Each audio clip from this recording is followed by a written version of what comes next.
Nós estamos recebendo o comandante do 37º Batalhão de Polícia Militar, o Tenente Coronel Fernando Reis. Comandante, qual que é hoje a ação, o trabalho da Polícia Militar em termos do enfrentamento ao coronavírus? Bem, essa triste realidade que a população global, né, está enfrentando aí, de um inimigo invisível, né, que tem trazido consequências aí, dramáticas aí para vários países e no Brasil os números também são, de certa forma, bastante preocupantes. Essa situação ela impôs à Polícia Militar uma mudança, primeiramente uma mudança interna, né? Nós tivemos que mudar muitas das nossas rotinas de trabalho, inclusive, né? Hoje as nossas equipes policiais na rua têm que transportar e utilizar o EPI, né? O equipamento de proteção individual. Então o pessoal está vendo aí, o pessoal nosso com máscara de proteção, né? As abordagens, buscas pessoais, hoje invariavelmente o policial tem que estar usando luva, né? O álcool gel ou outros líquidos para higienização nós estamos utilizando e está dentro da viatura. O armamento nosso tem que ser também higienizado, né? Nós mudamos alguns protocolos de atendimento também, a polícia criou isso, né? Por exemplo, atendimento de ocorrência com pessoa suspeita de contaminação do Covid, como é que o policial tem que proceder, né? Os casos também, nós tivemos orientação para aquelas pessoas de atuação e ocorrência de pessoa que foge do hospital, por exemplo, foi constatada a questão exame positivo para Covid e foge do tratamento. Como é que a Polícia Militar tem que atuar? E já tivemos esse tipo de ocorrência na região? Já tivemos recusas e resistência de atendimento, mas foi contornada, a polícia teve que ir até o local, né? A pessoa mudou a postura, né? E não houve necessidade de maiores procedimentos policiais, né? Mas de fato houve necessidade da presença policial, né? Então, assim, muitos das nossas rotinas de trabalho tiveram que ser alteradas e aperfeiçoadas, né, com a situação da pandemia. Tivemos também mudança de algumas atuações. A Polícia Militar, por exemplo, no início do problema, ela fez um recolhimento.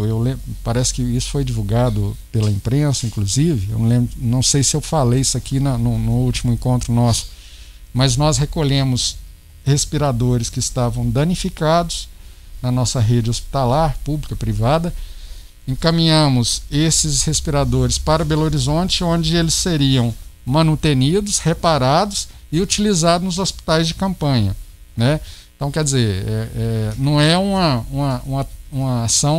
atuação típica de polícia, né? Mas uma atuação mais humanística, né? E a polícia fez isso também. Inclusive, nós tivemos a grata notícia de receber aqui, na data de ontem, recebemos aqui desses equipamentos que foram mandados para Belo Horizonte, muitos deles estavam já em situação bastante precária, a gente sabia que não daria manutenção, mas mesmo assim encaminhamos para Belo Horizonte. Dos equipamentos que nós recebemos aqui, que nós enviamos para Belo Horizonte, estamos recebendo de volta aqui 4 respiradores reparados, consertados, que vão atender a nossa cidade, a nossa população, né?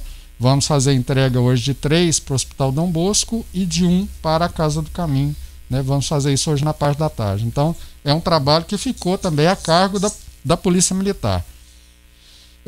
A Polícia Militar também, nós temos cadeira no comitê, né, de enfrentamento da Covid, onde a gente tem participado lá como órgão representante da segurança pública.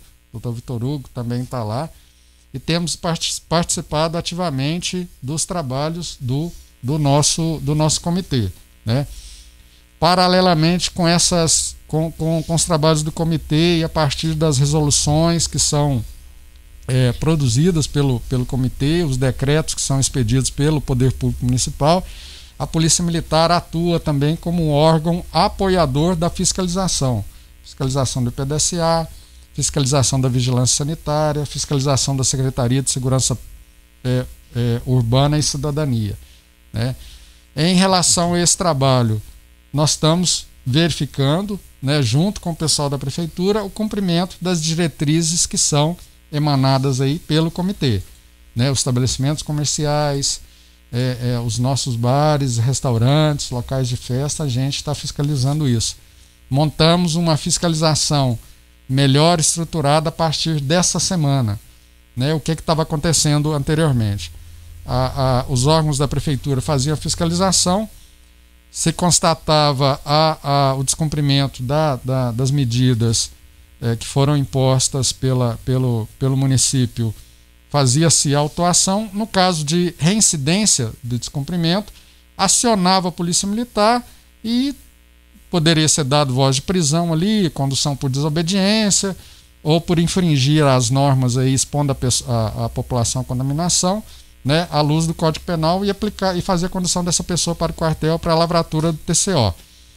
Nós, para fortalecermos essa intervenção, até porque o quadro exige isso, e a gente tem percebido também, né, fazendo coro aqui com o prefeito, que as pessoas estão relaxando em relação às medidas de isolamento social, e eu acho que não é momento disso, até porque o comitê trabalha em certos aspectos de forma reativa, ou seja, com base em cenários. Então, aumentou muito a contaminação, reduziu a disponibilidade de leitos de UTI, o comitê vai sugerir que seja apertada a situação do isolamento social, né? Fechar novamente comércios, enfim. Não há outra saída, né, comandante? Não tem outra saída, né? O comitê também atua de forma preventiva, ou seja, recomendando a questão do uso do álcool gel, higienização, uso de máscara. Essas são medidas preventivas. Mas algumas medidas são, de certa forma, reativas, ou seja, a gente depende da observação do dia a dia do que acontece. É uma peculiaridade também dessa pandemia, que tem deixado muitas vezes os governos, né, em dificuldade, né? Tem que trabalhar com os números, e aí as pessoas não entendem por que abriu determinado tipo de coisa numa cidade e não abriu aqui, por exemplo.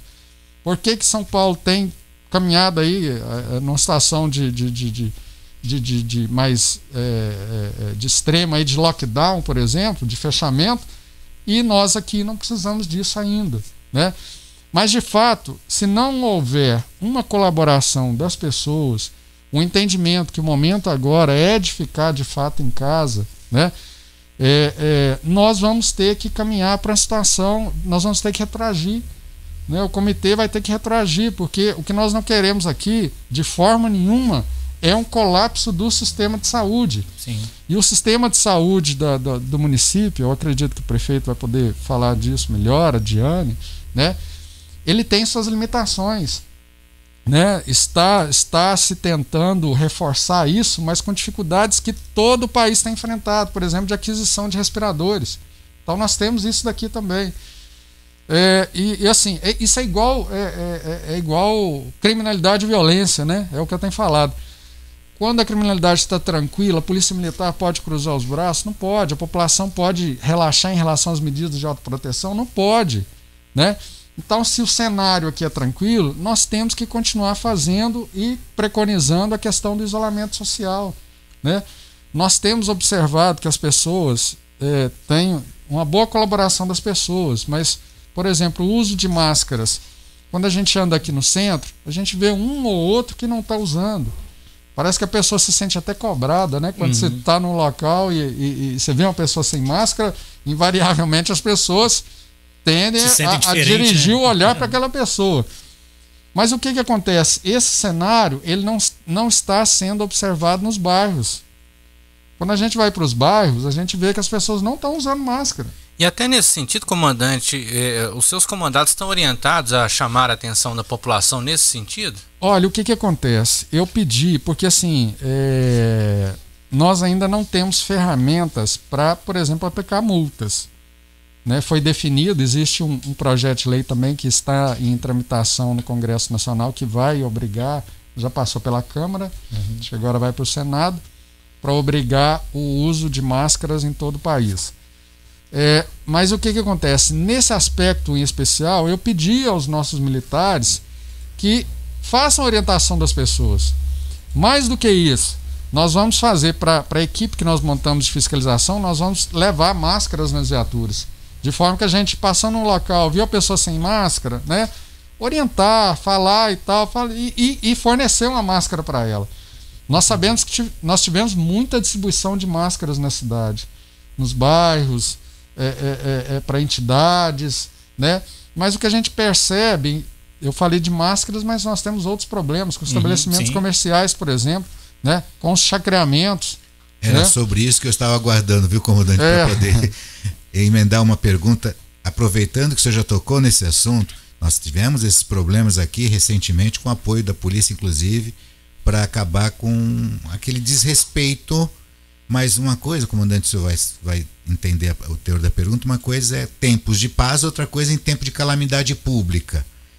E tem algumas pessoas que nos reportam que não são locais de aluguel, não são locais alugados, mas casas particulares promovendo festas, às vezes, com muito mais gente do que o normal. A Constituição vem e fala que o lar, a casa é asilo inviolável. Isso não prevalece nesse momento, né, comandante? Se houver alguma denúncia, alguma reclamação. Essas denúncias, nós temos invariavelmente verificado todas as denúncias. Independente de ser uma chácara, um local que é locado, que é alugado para festa. Nesse caso, por exemplo, a ocorrência que foi feita lá no local não foi de descumprimento de medida de isolamento social ou medidas que evitassem a contaminação. Foi de corrupção de menores. Entendi. O que nós encontramos no local? Inclusive situações graves, né? Presença de menores. Além de nós temos ali situação de crianças, mulheres grávidas, todo mundo sem máscara, nenhum tipo de cautela com essa questão de higienização, de prevenção de contaminação, nós ainda encontramos drogas, consumo de bebidas entre menores, né? Então foi uma situação gravíssima. O que acontece? As diretrizes que foram emitidas pelo comitê e pelo próprio poder público, elas alcançam num primeiro momento aqueles locais que são espaços públicos, né, e espaços que são locados ou que precisam de alvará da prefeitura. Aí nós temos lá a diretriz, inclusive, do número de pessoas e tal, tudo mais. Para os casos particulares, a festa familiar, né, ou esse tipo de festa que não é um local locado, mas a pessoa levou, né, levou um grupo de pessoas para lá. Nós estamos verificando esses locais também. Vamos verificar. E constatado questões diversas aí, nós vamos adotar medida legal que o caso exija, conforme foi feito lá nesse local. Chama atenção aqui que não é momento para isso, gente. Né? As pessoas precisam entender que a colaboração de todos é que vai ajudar a gente a superar esse problema com menores prejuízos, com menores danos, com menores perdas, né? Então as pessoas têm que entender isso, né? E outra, quem que está imune hoje dos piores efeitos desse vírus? Ninguém. Algum de nós aqui, independente de idade, pode falar isso? Não pode. Nem classe social. Não pode. Né? A gente vê notícias e lê alguma coisa, a gente fica muito preocupado. A gente já tem escutado de mutações, falar de mutações do vírus, de danos aí, não só no sistema respiratório, mas no sistema cardíaco, cérebro. Então, assim, isso tudo, as pessoas têm que pensar nessa questão. E por mais que ela seja uma pessoa saudável, nova, né? Será que ela não tem um familiar, uma pessoa de idade, um pai, uma mãe, um avô, uma pessoa que é do grupo de risco? Então quer dizer, acima de tudo, é uma responsabilidade muito grande, talvez até um egoísmo da parte dela, né? Achar que ela, não, eu posso me contaminar, não tem problema, né? Eu acho que é um grande problema. O grande problema está nessa questão, né? Está nessa questão. Então, assim, de fato, a gente tem percebido um relaxamento das pessoas, dos estabelecimentos comerciais. O pessoal tende a buscar burlar, né, a andar à margem das recomendações que são passadas, e isso a polícia e os órgãos de fiscalização vão estar olhando. Eu estava dizendo, nós montamos aí uma equipe mista, conjunta, e nós já vamos sair nas nossas fiscalizações, que vão ser em horários diversos e diariamente, nós já vamos sair com o roteiro pronto. Ou seja, nós vamos fazer verificação daqueles locais, vamos atender também denúncias, porque a gente precisa fazer isso. Mas vamos sair para verificação daqueles locais que já foram notificados. Ou seja, o que nós estamos atrás? De reincidência de descumprimento. Aí não vai ter conversa. Falando de uma forma bem clara, local que já foi notificado, que sabe o que está fazendo errado e vai ser encontrado em situação de flagrante cometendo o mesmo descumprimento, não há que se falar em conversa. Aí é a aplicação de medida administrativa e das medidas penais. Desobediência na esfera penal, né? E o artigo 268, que é aquela infração das medidas e tal, expondo as pessoas à contagem. E da parte administrativa, se for local que tem um vará, a prefeitura vai, né, instaurar um procedimento administrativo próprio para verificar se é caso de suspensão, de cassação, enfim. As medidas vão ser adotadas.